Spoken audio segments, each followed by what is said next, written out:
Podemos ficar sentados.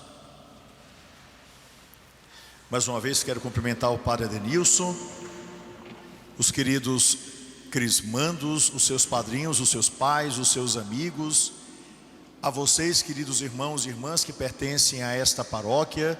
Cumprimento ainda o diácono Marquinhos, aqueles que colaboram para que esta celebração possa ser com mais alegria e com mais dignidade celebrada. Desejo cumprimentar também de um modo especial as catequistas e os catequistas que prepararam esses irmãos para que estivessem aqui dando essa resposta de fé diante de Jesus à luz do Espírito Santo, e a você, meu irmão e minha irmã, que nos acompanham aqui através dos meios de comunicação social. Meus queridos irmãos, minhas queridas irmãs, a igreja celebra hoje com toda alegria a festa de Cristo, Rei do Universo. Essa festa faz com que nós encerremos um tempo litúrgico dentro da igreja, que nós denominamos o tempo comum. E a partir do domingo que vem, nós abriremos uma nova etapa da vida da igreja com a festa, melhor dizendo, com o tempo chamado do Advento. Um tempo de preparação para que nós possamos receber, na simplicidade de uma criança, Deus, que deseja continuar habitando no mais profundo do nosso coração, transformando a nossa vida e dando-nos um exemplo de humildade, de alegria, através da sua presença em nosso meio, quando celebraremos a grande solenidade do Natal do Senhor. Pois bem, celebrando hoje a festa de Cristo, Rei do Universo, o evangelho que nos é proposto é de São João, mas um evangelho instigante para uma festa como a de hoje. Quando se celebra um rei, quando a gente celebra alguém que é muito importante, quando imaginamos a vida de um soberano, naturalmente nós pensamos numa grande festa, num grande banquete, em um grande palácio. Mas o evangelho de hoje parece ser uma ironia frente às realidades desse mundo. Jesus está em um tribunal e não no palácio. Jesus está diante de um juiz e não diante dos convivas. Jesus está sendo julgado ao invés de estar sendo acolhido ou talvez aplaudido, como os reis costumam ser reconhecidos, principalmente no dia do seu aniversário. Jesus está sendo julgado por um motivo muito simples, porque ele falou a verdade. Em meio a um mundo de meias verdades, em meio a um mundo que não quer abraçar a verdade completa que ele veio nos trazer, só existia para Jesus um lugar, um tribunal e um mentiroso para julgá-lo. E esse mentiroso era Pôncio Pilatos. Nós não podemos julgar. Esse homem havia feito uma escolha de sua vida, e a sua escolha foi servir a César, o rei de Roma. E nós sabemos quem era César, o rei de Roma. Um homem que invadiu todas as terras, um homem que mantinha a paz através dos seus exércitos, um homem que mantinha os seus interesses através dos impostos injustos que eram para eles e não para o povo. Um homem que dilapidava tudo e a todos e aparecia como bom. Afinal de contas, como acontece ainda ao redor desse mundo, se alguma coisa você dissesse contra ele, você podia desaparecer. E vemos esses exemplos ao redor do mundo. E se você abrisse a boca para proclamar a verdade, você seria eliminado. Pilatos servia a esse homem e, portanto, a verdade para ele precisava ser apagada. E ele tinha a verdade diante de si, e a verdade era Jesus Cristo, Rei do Universo. É interessante sobre a pergunta que olhamos, a pergunta que Pilatos fez a Jesus: você é rei? Essa é a pergunta. Porque afinal de contas, se Jesus dissesse que ele era rei, ele estaria querendo usurpar o trono de César lá em Roma, e ele estaria querendo substituir a Herodes, o rei de Israel. Pois bem, Jesus, ao invés de responder aquela pergunta, ele faz uma pergunta em cima, porque para o povo judeu, muito mais importante do que a resposta é a pergunta que é feita, porque a pergunta lhe dá a possibilidade de manifestar a verdade que você traz no coração, e naturalmente a sua sabedoria, a sua inteligência e a sua piedade. Jesus pergunta a Pilatos, e Pilatos, muito cheio de orgulho, vai dizer: eu não sou judeu. De algum modo, ele diz sobre aqueles que levaram Jesus àquele lugar, porque Jesus foi levado ao julgamento pelos invejosos. Jesus foi levado ao julgamento aqueles que, embora combatessem César, estavam o tempo todo com medo de perder aquilo que haviam adquirido para a sua vida, principalmente o seu status social. Aqueles que, por medo da verdade que Jesus trazia, que era a verdade que eles já conheciam do Antigo Testamento, para nós hoje, essa verdade passava a incomodar, porque faria com que aqueles homens tivessem a obrigação de mudar de vida, porque Deus deseja que nós mudemos, mas não mudemos no sentido de que nós precisamos ser algo diferente da personalidade que a gente tem, ou daquilo que é o projeto de Deus para a nossa vida, no sentido de pessoa. Mas Deus deseja única e exclusivamente que, conhecendo a verdade, a gente vai melhorando a cada instante, que a gente vá se libertando daquilo que nos prende, e de um modo especial, que sejamos capazes de, conhecendo o céu, transformar a terra. E esse não era o projeto de Pilatos. Assim, através de um diálogo que não era profícuo, mas necessário, Jesus vai dizer a Pilatos: o meu reino não é desse mundo. O reinado de Jesus, portanto, é diferente de todos os reis da terra. O reinado de Jesus é o reinado da verdade. O reinado de Jesus é o reinado do serviço. O reinado de Jesus é um reinado onde aquele que deseja estar com Ele não apenas deseja ser feliz, mas deseja a felicidade para toda a humanidade. O reinado de Jesus é um reinado daqueles que, repletos da graça de Deus, transmitem essa graça através da paz que manifestam, através da palavra que pronunciam, através dos gestos concretos de vida. Afinal de contas, nós precisamos ter a mesma estatura que Jesus Cristo, no dizer de São Paulo, ou seja, somos tantas vezes esticados no sentido de crescer para Deus, para que nós estejamos na mesma estatura daquele a quem nós servimos. E que estatura é essa? A estatura da santidade, a estatura da plena realização. E realizar-se significa colocar a vida à disposição daquele que é o Senhor. Pois bem, meus irmãos e minhas irmãs, esse reino é novo, não o reino dos exércitos, não o reino da discórdia, não o reino da ignorância, mas o reino onde todos são chamados a uma vida nova. E a beleza de Jesus em nossa vida é simplesmente essa: Ele não quer reinar sozinho como soberanos da terra, Ele não deseja estar sozinho nesse reino. O trono de Jesus é largo e Ele nos convida a sentar nesse trono.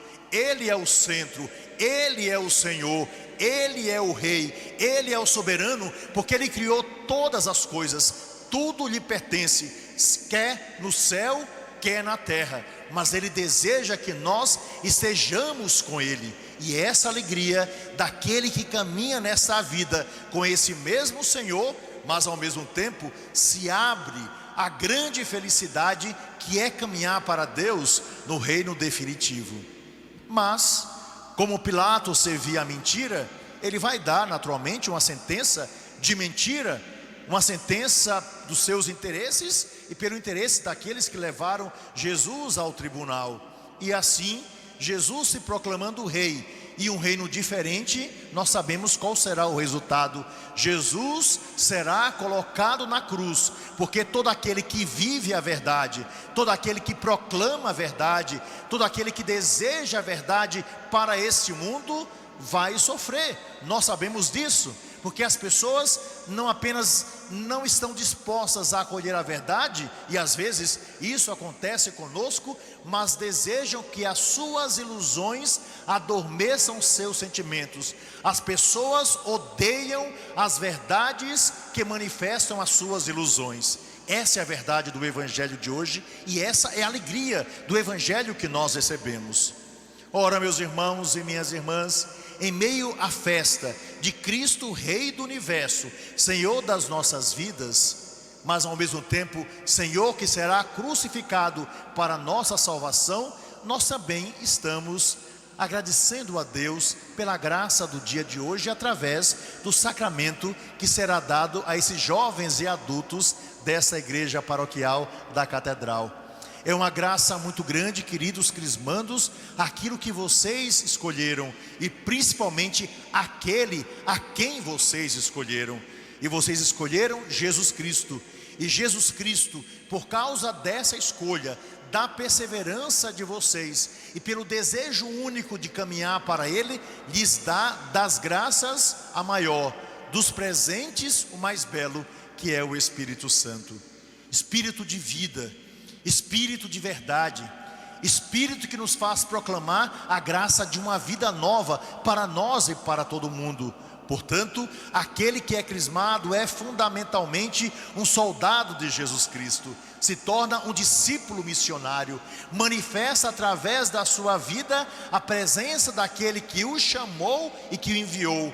Jesus o chamou para si, mas também Jesus nos deu aos irmãos, e essa é a missão de todo aquele que é crismado. Os 7 dons que vocês receberão por uma graça superior, vinda através desse sinal sensível, que é o sacramento da confirmação, fará com que vocês caminhem diante da obra do Altíssimo, e através de suas escolhas manifestem Deus que está no mais profundo do coração de vocês, através da graça, da sua presença, ou seja, da presença do Espírito Santo no existir de cada um. Assim, eu peço a vocês, nessa festa do Cristo, Rei do Universo, tomem consciência a cada instante daquele que os chamou. Amem cada vez mais aquele que verdadeiramente é Senhor de nossas vidas. Sirvam ao Senhor, mas ao mesmo tempo se coloquem à disposição dos irmãos a quem vocês são chamados a evangelizar. Somos capazes de dizer que pertencemos a um grupo, ou então que torcemos para um determinado time de futebol. Não tenham medo de dizer: eu fui transformado por aquele que é meu Deus e meu Senhor.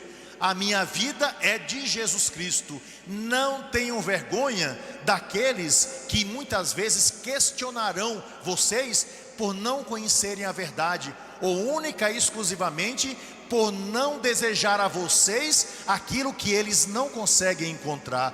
Portanto, sejam verdadeiros, sejam solícitos e manifestem Jesus Cristo, Senhor e Deus do Universo, não como Pôncio Pilatos, mas como os apóstolos, como os grandes santos, como aqueles que foram capazes de manifestar diante dos homens e das mulheres a presença de um Senhor vivo, ressuscitado, Senhor da vida, e ao mesmo tempo que nos chama através da experiência humana a um dia vivermos a glória da eternidade celeste.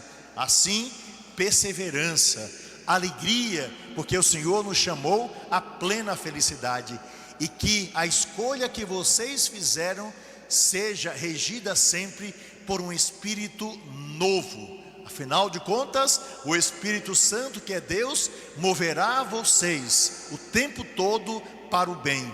Vivam por esse mesmo bem e produzam para esse mundo a paz que vem daquele que é o Senhor. Sejam jovens e adultos orantes, porque a oração é capaz de transformar todas as coisas. Confie em Deus, porque Deus não nos traz jamais. E ao mesmo tempo, vivendo a graça desse novo tempo, que vocês possam encontrar o que buscam.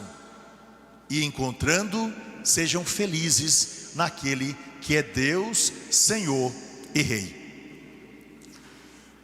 E para concluir essa minha palavra, eu gostaria de fazer isso através de uma historinha muito simples, mas que talvez manifeste a graça da vida que o Senhor nos dá através desse domingo e daquilo que vai ser manifestado a partir de agora através desse sacramento.